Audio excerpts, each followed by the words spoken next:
Okay, so once again, good day everyone. So our topic for today is about organizational behavior. So again,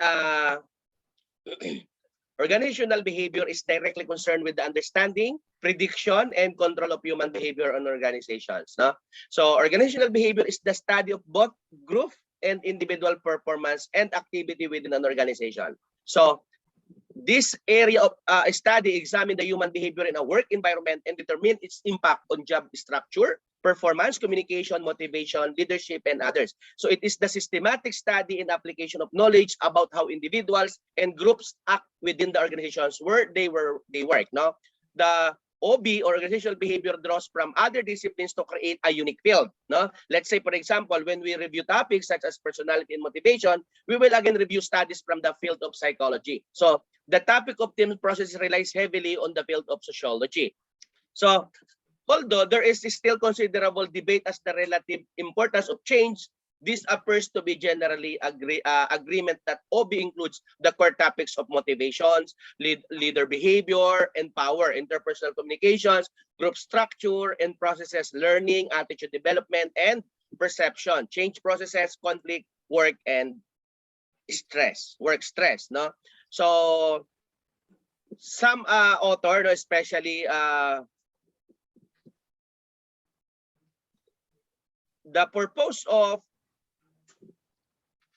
the organizational behavior, of course, is to provide analytical tools that will enable HR specialists to diagnose organizational behavior and to take appropriate action.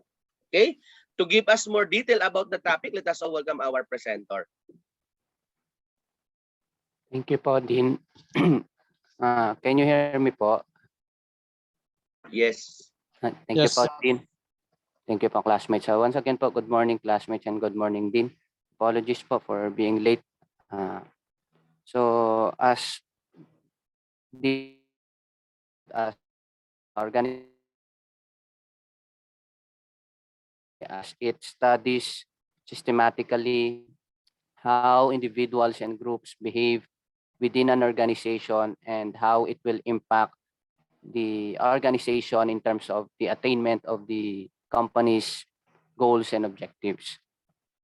So to further discuss what is organizational behavior, so we have, although organizational behavior is a very wide topic, I'll be concentrating on the topics included in the syllabus, and these are the learning objectives for this morning's discussion about OB. First is to define what is organizational behavior and to understand the essence of organizational behavior and OB. I'll be discussing also motivation and its early theories, as well as to understand what is organizational culture and employee engagement. So first, as Dean Melo po defined earlier, di-define ko lang po ulit, organizational behavior or OB is the study of human behavior in organizational settings. It is also the systematic way of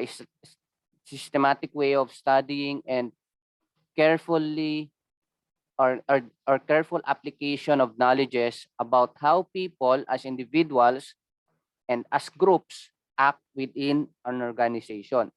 So basically, OB will let the company describe systematically how their employees or individuals in the organization act and behave under different conditions or circumstances and situations. OB also will let a company understand why their employees act in such a way. They can also anticipate through OB. A company can also anticipate what might employees do, or how will employees behave. And lastly, a company through OB can control or even have only a partially or otherwise develop a proper human or human activity at work to promote camaraderie that will lead to better performance within our organization. So we have here the basic organizational behavior model. So this model suggests that organizational behavior has three different levels: the individual level, the group level, and then the organizational level.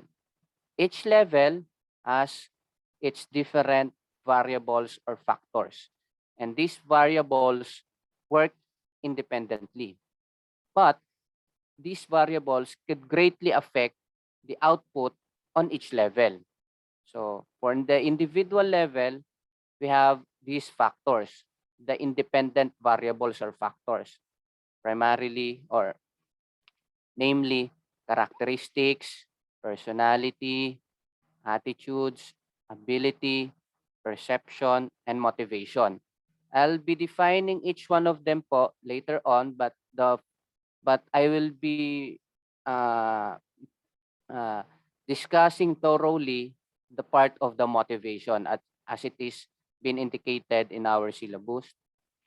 Next is the group level, and we have the different factors or independent variables such as power and politics, conflict, work teams, leadership and trust, communication, and group structure. And lastly, on the organizational level, we have these factors: organizational structure, organizational culture, and HR policies and practices, although I'll be discussing thoroughly what is organizational culture. And later on, as as I discuss each of the factors that I mentioned earlier when it comes to individual level, I'll will be going back to this level to have a quick review of how each factor can affect the organization as a whole. The first po is in the individual level. The first factor there is ability. So ability, it refers to an individual's capacity to perform various tasks in a job. So these abilities can be summed up into two types: the intellectual and the physical abilities. Next factor is biographical characteristics. So when we say biographical characteristics, it refers to these easily definable and readily available data that can be obtained from employees' profile.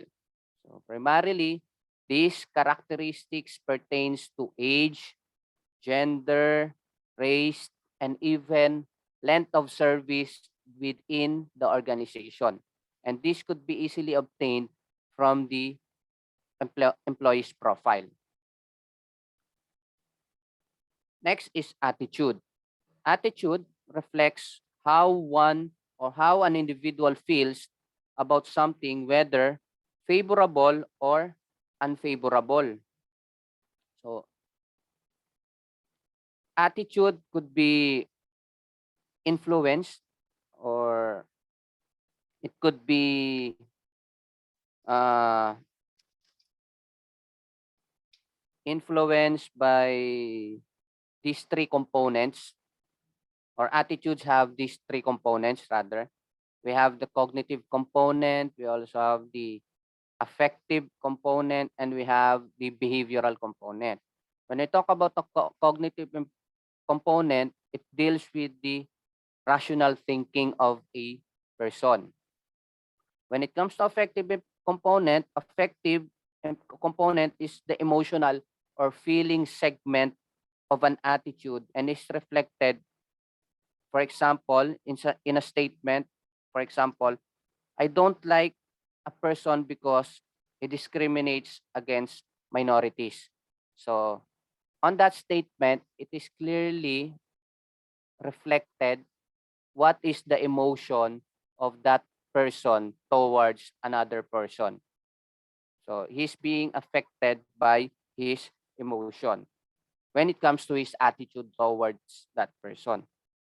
Lastly is the behavioral component, or the segment of an attitude that refers to the intention to behave in a certain way towards someone or something. Let's say for example po, if I don't like a person, I might choose to avoid this person. So the term I don't like the person uh, manifest the affective component, and the behavioral component there is I will avoid that person. So it's the tendency to behave in such a way because it is affected also by the affective or the emotions of that person towards another person. So that is attitude. Next is personality. So when we talk about personality, it is the sum total of ways in which an individual reacts and interacts with others. So in essence, when we talk about personality, it is most often described in terms of measurable traits that a person exhibits. So as these traits will be exhibited by a person consistently, that is the best way. The definition suggests that it's as these traits will be exhibited by a person consistently, that will be the best way, or that will be the most important way to describe that person's personality. Next is perception.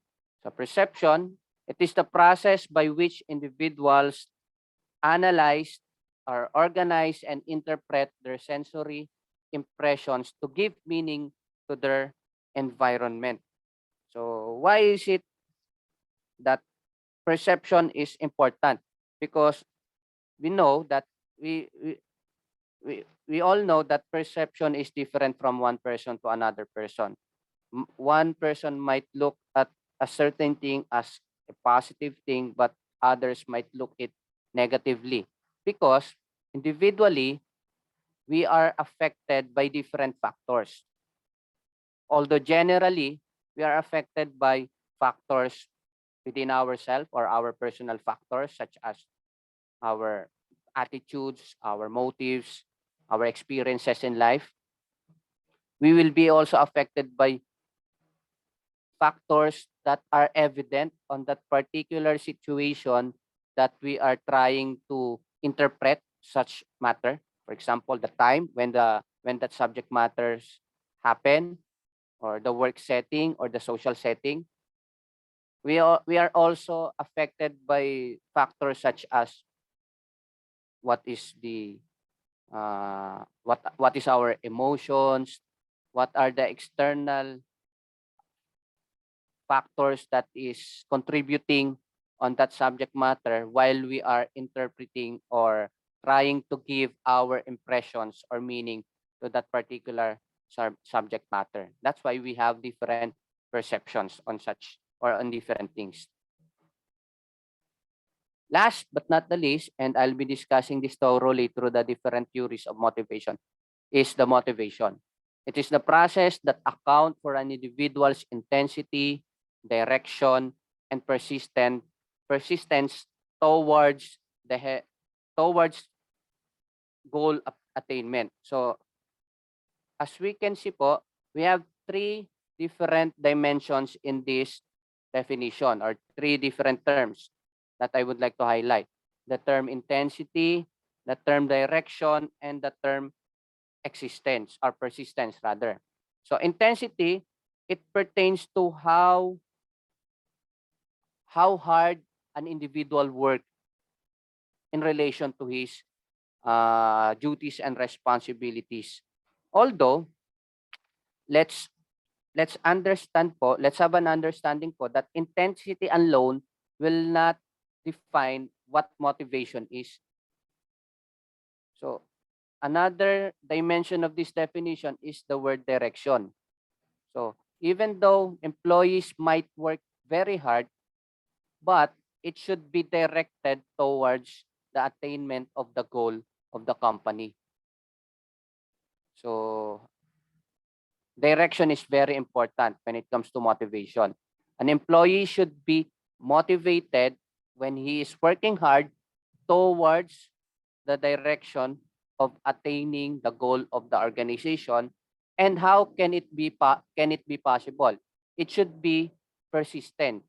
So the sustainability, or how can that individual employee maintain that intensity or the effort of attaining or contributing to the goal or to the attainment of the goal of the company. So for us to have a better understanding po what is motivation, let us discuss po the two early theories, although there are a lot of theories about motivations. But I'll be discussing po the two early theories, which is the basic theories of motivation. First one po is the famously known Maslow's Hierarchy of Needs theory. So, in this theory, so kung matatandaan po, hindi ko lang po napakita dito, pero it should be in a pyramid uh, figure. So the theory suggests that a person has five different levels of needs. We have the physiological needs, we have the safety needs, we have the social needs, we have the esteem needs, we have the self-actualization needs. The theory suggests that as we satisfy one level, the next level becomes dominant. The theory also suggests that we should satisfy first the first level of the needs theory ni Abraham Maslow. So the first level is the physiological needs. When you say physiological needs, it pertains to the satisfaction of our daily needs, or these bodily needs that we need to survive every day. So we have the need for food, need for thirst, need for shelter, and all other basic necessities that we need for us to survive. So in essence, these are the bodily needs of a person. Next is the safety needs. When we talk about safety needs, it includes the security and protection from not only physical harm, but also from emotional harm. The third level is the social needs, or social, or sometimes known as love and belongingness need. So the social needs includes affection, belongingness, acceptance, and at times friendship within an organization. That's why we have informal groups within an organization, because employees tend to identify themselves within a group, whether it is formal or informal. Fourth level is the esteem needs, which includes two types: the internal esteem factors and the external esteem factors. Internally, a person would like self-respect, autonomy, and achievement. Externally, a person would like to have status among others, would like to be recognized by others, and would like to have attention from others. Lastly is the self-actualization need, which is about the drive to become what one is capable of becoming. It includes growth, and it includes also achieving one's potential and self-fulfillment. So the self-actualization need is the highest level need in the Abraham Maslow's need theory. So the theory also suggests that there are two types of needs: the lower order needs, which is the social, or rather, which is the physiological and the safety needs, and the higher order needs, which is the social, esteem, and self-actualization needs.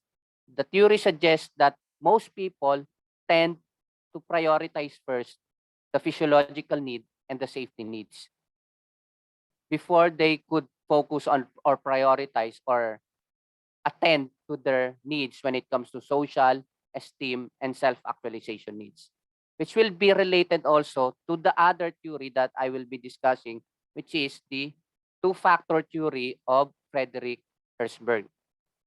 So the two-factor theory of Frederick Herzberg suggests that there are two kinds, or there are two factors that will somehow satisfy or dissatisfy an employee.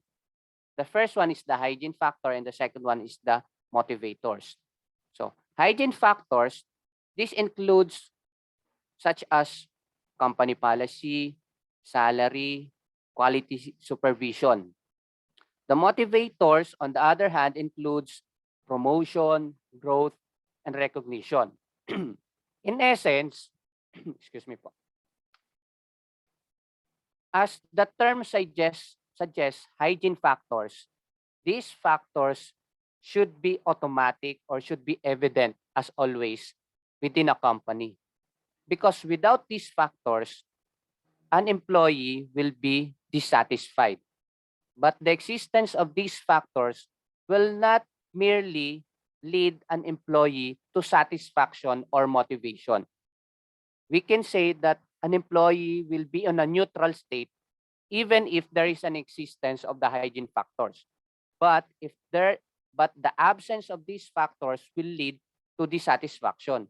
So therefore, hygiene factors, we can term this as the dissatisfiers.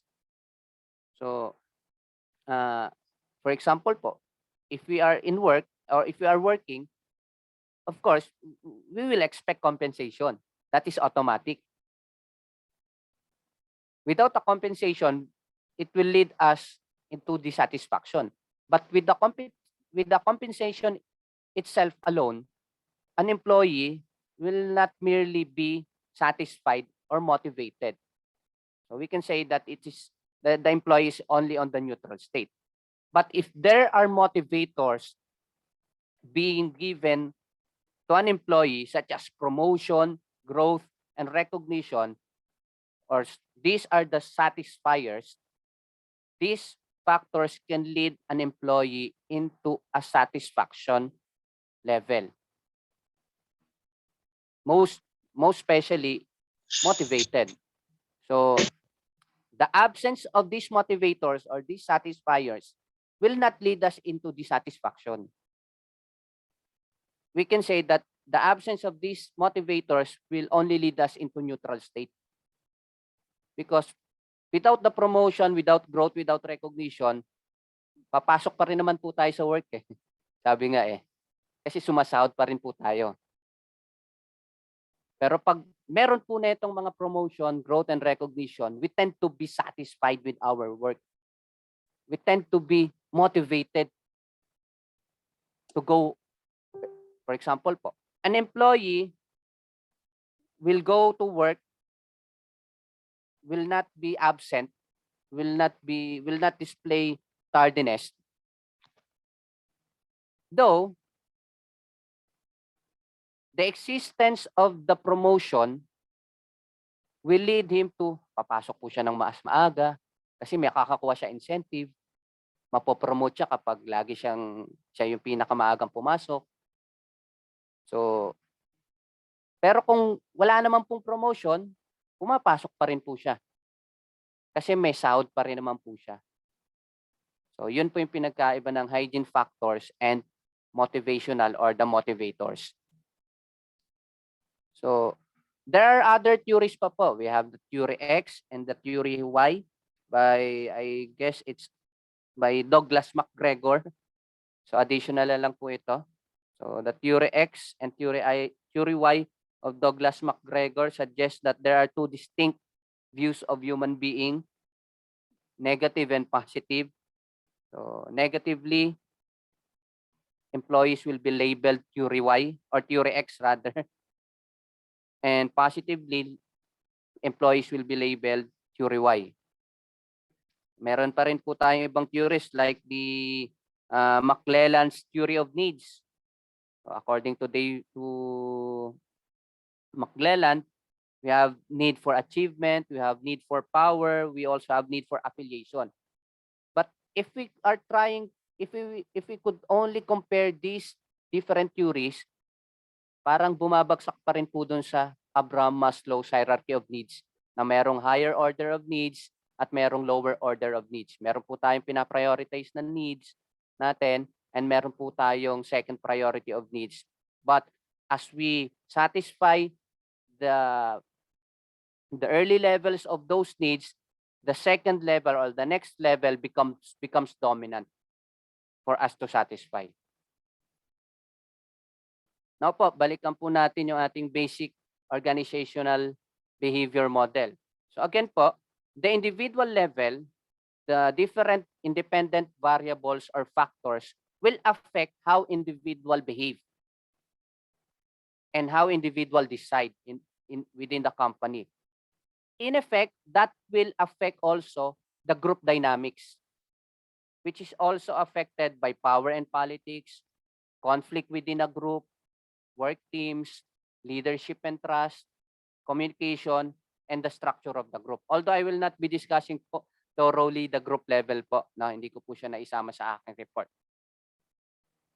And as this group decides within a company or behaves within a company, it will also greatly affect the organizational level, which is also affected by the structure of the organization. I guess the other reporters po ay magdi-discuss or na-discuss na po yung organizational structure. HR policies and practices, meron pong naka-assign po ata dyan. So I'll be dealing only on the organizational level, the organizational structure po. So what is organizational structure? It refers to a system of shared meaning held by members that distinguishes the organization from other organizations. It's also this shared meaning, the system of this shared meaning is the set of key characteristics that the organization values. Most of the time, these values will be reflected through the company's mission, vision, objectives, or even the core values or the VMOs. So let's take for example po, in Jollibee, the tagline of Jollibee is Bida ang Saya. The phrase Bida ang Saya reflects what kind of culture Jollibee wants to have within their organization, and this culture also is the type of culture that Jollibee wants to feel whenever customers come into their company. So kaya po pagpapasok tayo ng Jollibee, ako personally pagpapasok ng Jollibee, I would expect from the security guard, they will greet with all smiles as if it is that in Jollibee, Bida ang Saya. The counter crew or the cashier crew will greet you with all smiles, of course with standard greeting, that it will make you feel sa Jollibee, Bida ang Saya. That is what we call organizational culture. So this culture will be established, of course, by the owner. I believe the organizational culture reflects what kind of leadership an organization have. And it reflects the owner, the top executives of a company. So what kind of culture will the owner or the company's executives will believe the company should have in order for it to attain the goals and objectives of the company should be embraced by all employees within a company. But it's very hard to convince all employees to embrace this culture. That's why the company should study how people behave. Katulad po ng mga binanggit nating factors kanina. What are the abilities of the employees? What are the biographical characteristics of the employees? How employees behave? What are their personalities? What are their attitudes? What are their motivations? For them to create an environment for the company or for the management to create an environment that will promote this culture, the camaraderie within a company, to have a better performance from these individuals that will lead to a better performance of the company as well. So the last topic is employee engagement, and I will relate this later on po as we go back to the organizational behavior model. So employee engagement. So an apt understanding of engagement is an employee is engaged if he or she is willing to go above and beyond what would typically be expected in his or her role.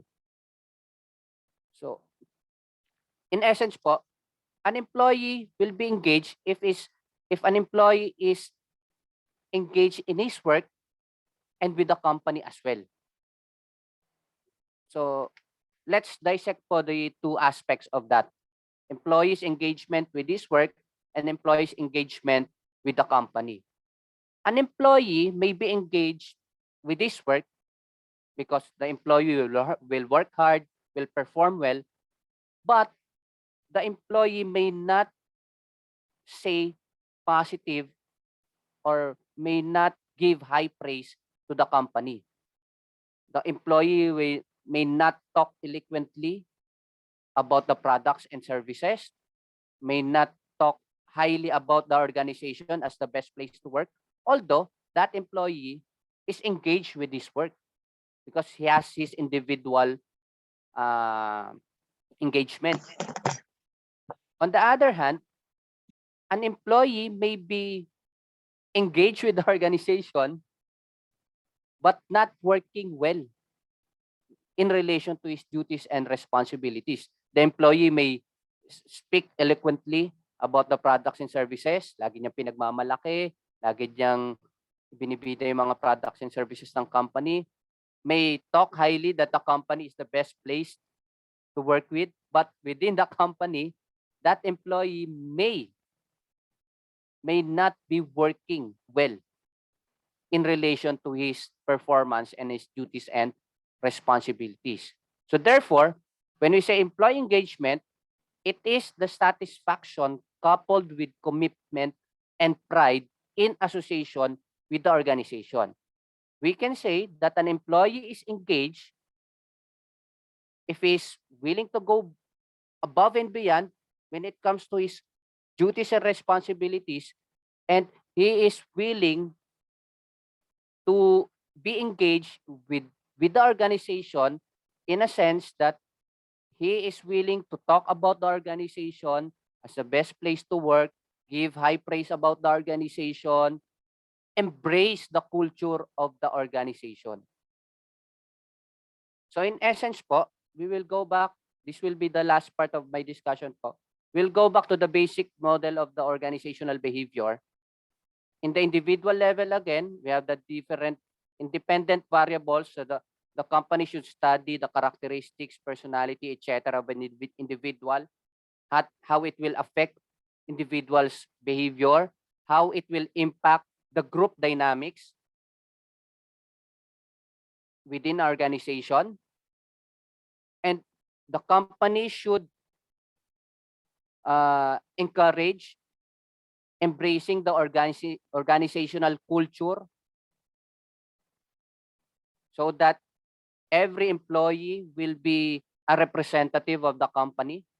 Therefore, it will lead to a positive human output of productivity, satisfaction.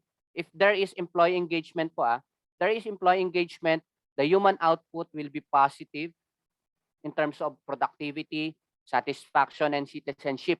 When you say citizenship, the employee identifies him or herself as a member or as a real member of the organization, or he embraces the culture of the organization. While on the other hand, if the company will not be able to study very carefully the characteristics and other factors individually, they will not be able to know how it will affect the group dynamics. They will not able to know how can they encourage individuals to embrace organizational culture. Therefore, there will be no employee engagement. It will lead to the negative human output, which is absenteeism, high employee turnover, and deviant behavior. So that will be the importance po of organizational behavior. And before I end po, I would like to end with a quote. So we change other people's behavior by changing our own. So that will be all po. Thank you for listening. Thank you, Din, and thank you, classmates. Okay, so again, I'll just want to give some additional inputs now. So one of the most important things that we need to consider again is the characteristic of people, no? Because as what we discussed during the first meeting, and some other topics also cover the individual differences, no? The development of human resource process and the design of organizations are often based on the belief that everyone is the same and will behave rationally when faced with change or other demands. But the behavior of people differs because of their characteristics and individual differences, and it is not always rational. So the variation in personal characteristics, no, number one, of course, competencies, no, abilities and skills. The constructs, no, the conceptual framework that governs how people perceive their environment. Their expectation, no, what people have learned to expect about their own and others' behavior. When it comes to values, what people believe to be important, and self-regulatory plans, the goals people set themselves and the plans they make to achieve them. No? So personality is a product of both nature, no, the hereditary, and nurture, no, the pattern of life experience. Personality can be described in terms of traits or types, no? So emotional intelligence characteristic like self-management, self-awareness, social awareness, and social skills. So the types of behavior associated with individual differences are perception, attribution, orientation, rules, and bounded rationality. So the role individuals occupy at work and elsewhere exists in relation to other people. So their role set, which consists of the individuals with whom a role holder interacts and therefore influences and is also influenced by them. No? So when it comes to the engagement and commitment, engagement is job-oriented, no, and commitment is organization-oriented. This is a clear distinction, but the terms are often confused. No? So there is a close link between high levels of engagement and positive discretionary behavior. So there are factors that influence engagement. So the first factor is the rational aspect, which relates to employees' understanding of the role, where it fits in the wider organization and how it aligns with business objectives. So the second is the emotional aspect, which has to do with how people feel about the organizations, whether their work gives them a sense of personal accomplishment and how they relate to their manager. Enhanced motivation through the work itself, the work environment, leadership, and opportunities for growth will be an example of engagement strategy.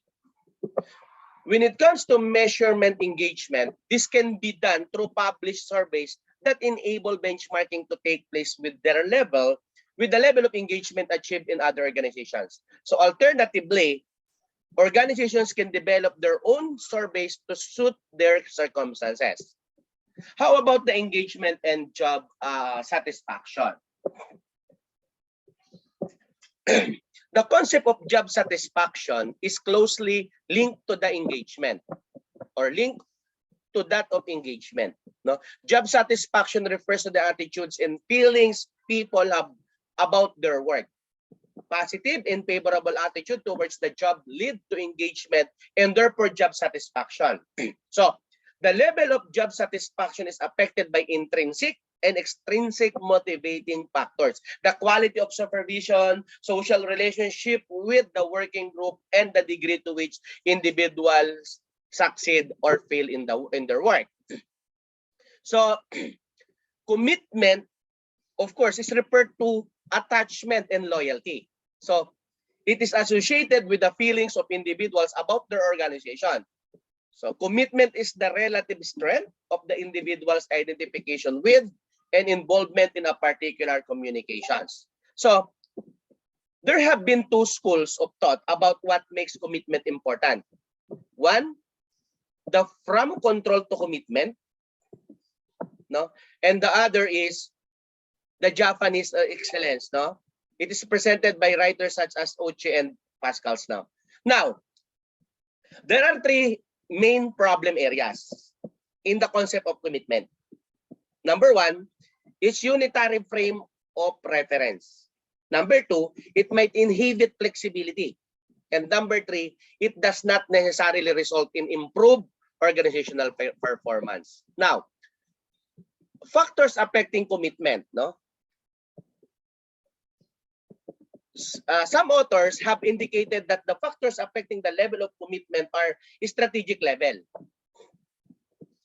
no? Supportive business strategies, top management value commitment, and an effective voice for human resource and strategy making and governance, no? Functional, no? Human resource policy, the human resource policy, no, which is under the functional level, because staffing based on employment stabilization, no, investment in training and development, and contingent compensation that reinforce cooperations, participation, and contributions. No? And another is, of course, number 3 is the workplace level. So selection based on high standards, broad task design, and teamwork, employee involvement in problem solving, and a climate of cooperation and trust. So in developing a commitment strategy, steps to create commitment may include initiative to increase involvement and ownership, communication, leadership development, developing a sense of excitement in the job, and developing various HR policy and practice initiative. So human resource can provide advice and guidance on communicating corporate values, building trust, making commitment a two-way process, developing a positive psychological contract, the development of partnership agreements, single status, and increased employment security, and of course the use of performance management to align individual and organizational goals. So when it comes to how organization function, no? Organizing, of course, is the process making arrangement in the form of defined or understood responsibilities and relationship to enable people to work cooperatively together. So formal organizations have formal structure with defined hierarchies, no, yung lines of command. But to varying extents, they can operate informally as well as formally by means of a network of rules and relationships that cut across formal organizational boundaries and lines of command.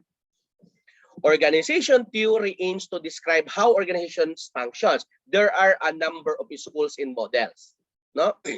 Organizations vary in their complexity, but it is necessary to divide the overall management task into a variety of activities to allocate these activities to the different part of the organizations and to establish means of controlling, coordinating, and integrating them.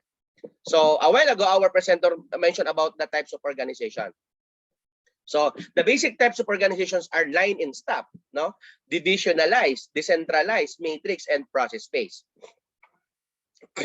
In the organizational process, the structure of organization as described in an organizational chart does not give any real indication of how it functions.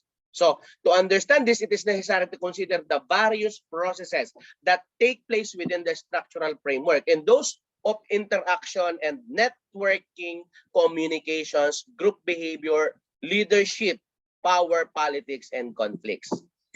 When it comes to group behavior, organization consists of groups of people working together. No? Groups or team exist when a number of people work together or regularly interact with one another.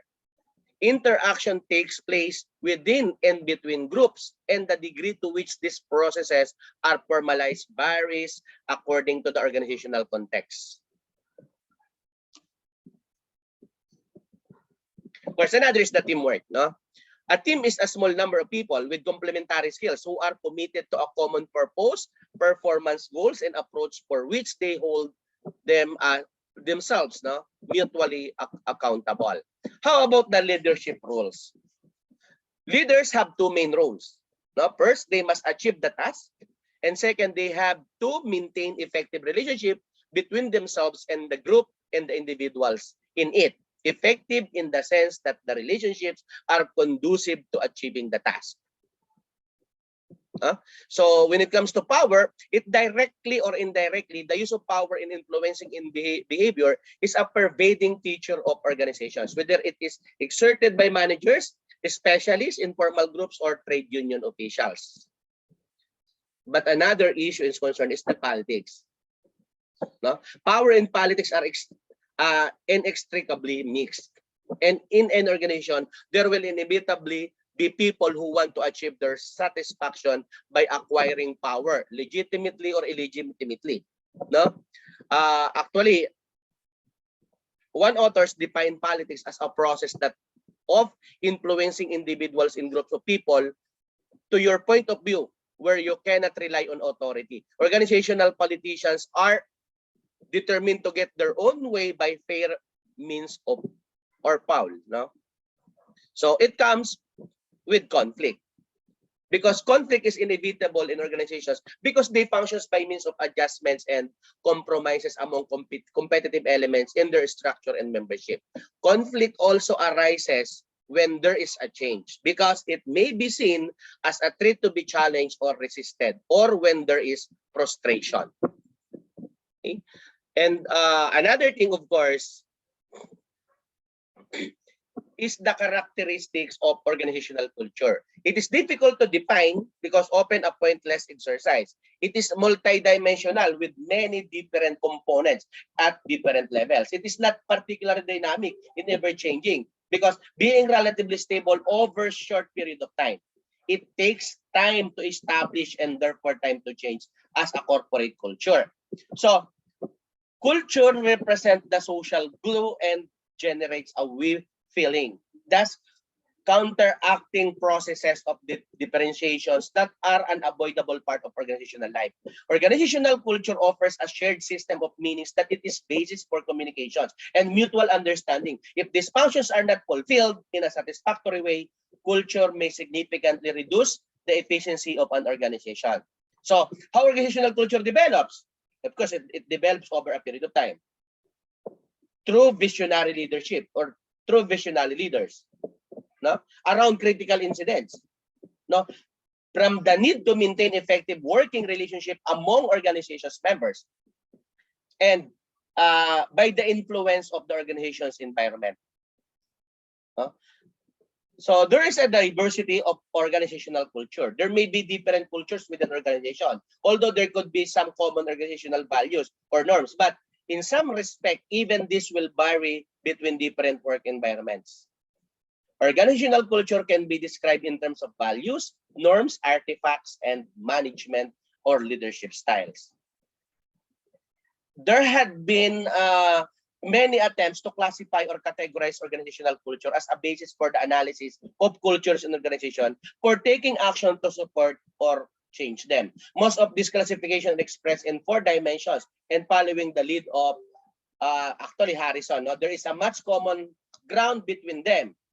No, the power-oriented. No, this will be the classification of organizational culture. No, power-oriented, competitive, responsive to personality rather than expertise. Okay, competitive, responsive to personality rather than expert. That is power-oriented. When we say people-oriented, consensual. No, management control rejected. Pag sinabing task-oriented, focus on competency or dynamic. And of course, another is the rule-oriented. Focus on legality, legitimacy, and bureaucracy.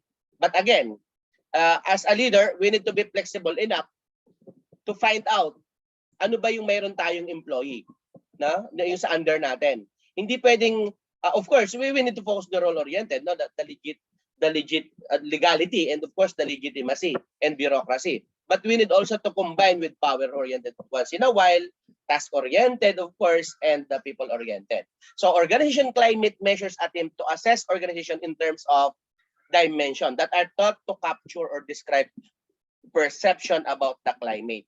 No? So it cannot be said that one culture is better than another. Take note of it. Only that a culture is to a greater or lesser extent appropriate in the sense of being relevant to the needs and circumstances of the organization, in helping rather than hindering its performance. In supporting and changing cultures, it may not be possible to define an ideal culture or to prescribe how it can be developed. No? But It is certain that embedded cultures exert considerable influence on organizational behavior and therefore performance. Now, if there is an appropriate and effective culture, it would be desirable to take steps to support or reinforce it. If the culture is inappropriate, attempts should be made to determine what needs to be changed and to develop and implement plans of change. So I think that's it.